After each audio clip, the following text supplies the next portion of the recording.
ভয়ে কান্না করতেছিলাম। আল্লাহ পাক রব্বুল আলামিন জাহান্নাম থেকে তোমার নামটা কেটে দিয়েছে। তো এখন তুমি কেন কান্না করতেছো? এখন তুমি কি জন্য কান্না করো? কোন কারণে কান্না করো? পাথর হযরত মুসা আলাইহিস সালাতু ওয়াস সালামকে বলতেছে, আমি এত যাব জাহান্নামের ভয়ে আল্লাহ পাক রব্বুল আলামিনের কাছে কান্না করেছি। এত যাব পর্যন্ত আমি জাহান্নামের ভয়ে কান্না করতেছিলাম। আজকে আল্লাহ পাক রব্বুল আলামিন এই কান্নার কারণে, এই চোখের পানির কারণে জাহান্নাম থেকে আমার নামটা কেটে দিয়েছে। আল্লাহ পাক রব্বুল আলামিন জাহান্নামের ভয়ে আমি কান্না করেছিলাম। এই কান্না করার কারণে, এই কান্নাকে ভালোবেসে পছন্দ করে জাহান্নাম থেকে আমার নামটা কেটে দিয়েছে। আমার এটা বোঝার বাকি নাই, এই কান্নাটা আল্লাহ পাক রব্বুল আলামিনের কাছে বেশি পছন্দনীয়। আল্লাহ পাক রব্বুল আলামিনের কাছে এই কান্নাটা পছন্দ হওয়ার কারণে আল্লাহ তাআলা জাহান্নাম থেকে আমার নামটা কেটে দিয়েছেন। তো এই জন্য আমি এতদিন কান্না করেছিলাম জাহান্নামের ভয়ে।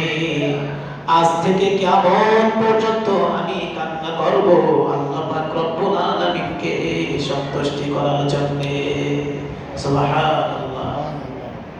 এই জন্য কান্নাটা আল্লাহ পাক রব্বুল আলামিনের কাছে অনেক বেশি পছন্দনীয়। জাহান্নাম থেকে বাঁচার যত উপকরণ রয়েছে, নামাজ বলেন, রোজা বলেন, হজ বলেন, যাকাত বলেন, যত জিনিস রয়েছে এর ভিতরে অনেক বড় একটা উপকরণ হলো কান্না। এই কান্না জিনিসটা আল্লাহ পাক রব্বুল আলামিনের কাছে বেশি পছন্দনীয়।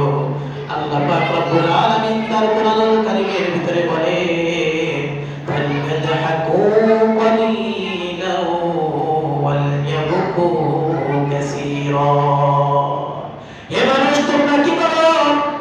তোমরা বেশি বেশি কান্না করো আর কম কম হাসো। আজকে আমাদের ভিতরে পুরোই বিপরীত দেখা যায়। আমরা হাসি, কান্নার ধারের কাছেও আমরা যাই না। অথচ এই কান্নাটা আল্লাহ পাক রব্বুল আলামিনের কাছে অনেক বেশি পছন্দনীয়।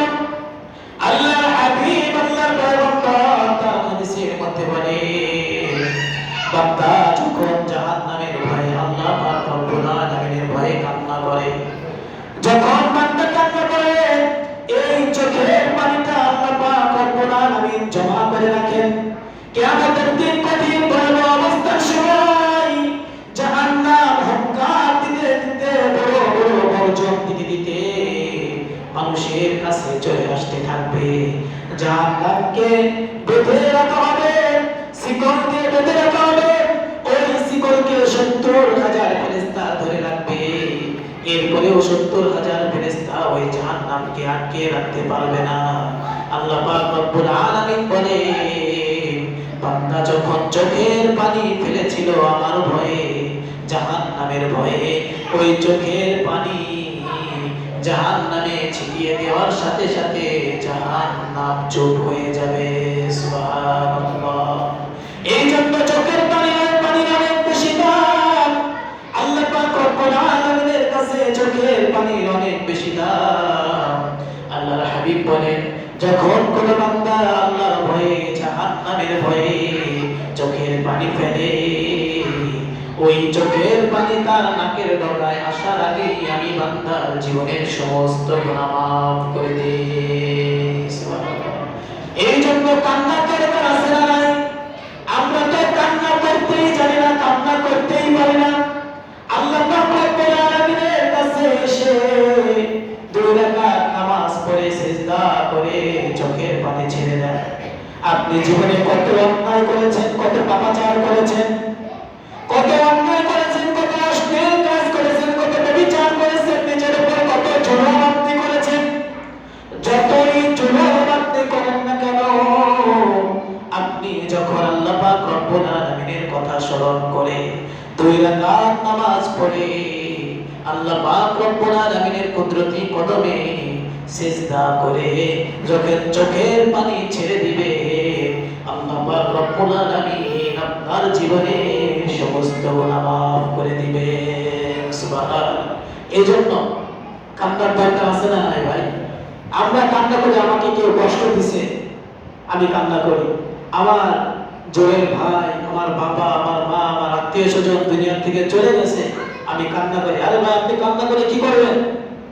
আপনি কান্না করে তাকে এই দুনিয়ার মধ্যে রাখতে পারবেন? কান্না করে তাকে রাখতে পারবেন? পারবেন না। বরঞ্চ আপনি ধৈর্য ধারণ করেন, সবর করেন, আপনি সবর জামিল ধারণ করেন। আপনি মসজিদে এসে অথবা ঘরের মধ্যে আপনি নামাজে দাঁড়িয়ে যান, নামাজে দাঁড়িয়ে তারপরে আপনি মোনাজাতে তার জন্য আপনি দোয়া করেন, চোখের পানি ফেলেন, তাহলে সে আপনার ওই চোখের পানি কাজে আসবে। কিন্তু আপনি এটা না করে আপনি কি করতেছেন? একজন আরেকজনকে জড়িয়ে ধরে, আরেকজনের কাঁধে কাঁধ রেখে, কাঁধ ধরে তারপর আপনি কি করতেছেন? কান্না করতেছেন। এই কান্না তো আপনার অনর্থক। এই কান্না করতে আল্লাহ রাসূল কি করছেন? নিষেধ করছেন। মৃত ব্যক্তির জন্য এভাবে বিলাপ করা, এভাবে মাদক করা, এটা কিনা ইসলামী শরীয়তে জায়েজ নাই, এটা সম্পূর্ণ নিষেধ। আপনি ওটা না করে আপনি কি করেন?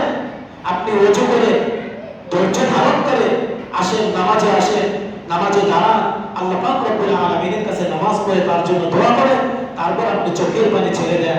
দেখেন, এটা আপনার জন্য কল্যাণ হবে, আপনার যে আত্মীয় স্বজন মারা গেছে, দুনিয়া থেকে চলে গেছে, তার জন্য কল্যাণ হবে। কিন্তু আপনি এটা না করে আপনি উল্টা বিপরীত জিনিস করতেছেন, যার কারণে আপনার নিজের ক্ষতি হচ্ছে, যে লোকটা দুনিয়া থেকে চলে গেছে তারও কি হচ্ছে? ক্ষতি হচ্ছে। এই জন্য আল্লাহ পাক রব্বুল আলামিন আমাদেরকে কান্নার মতো জিন্দেগি আল্লাহ পাক রব্বুল আলামিন আমাদেরকে ধারণ করার তৌফিক দান করেন। আমরা যেন প্রকৃতপক্ষে আল্লাহ পাক রব্বুল আলামিনকে ভয় পেয়ে, জাহান্নামকে ভয় পেয়ে, জাহান্নামের প্রকৃত ভয়, জাহান্নামের প্রকৃত ডর আল্লাহ পাক রব্বুল আলামিন আমাদের অন্তরে স্থান দিয়ে দেন। এই তৌফিক আল্লাহ পাক রব্বুল আলামিন আমাদের সকলকে দান করেন। ওয়া হাযিহি আখির দাওয়ানা আলহামদুলিল্লাহি রাব্বিল আলামিন। যারা সুন্নাত পড়েন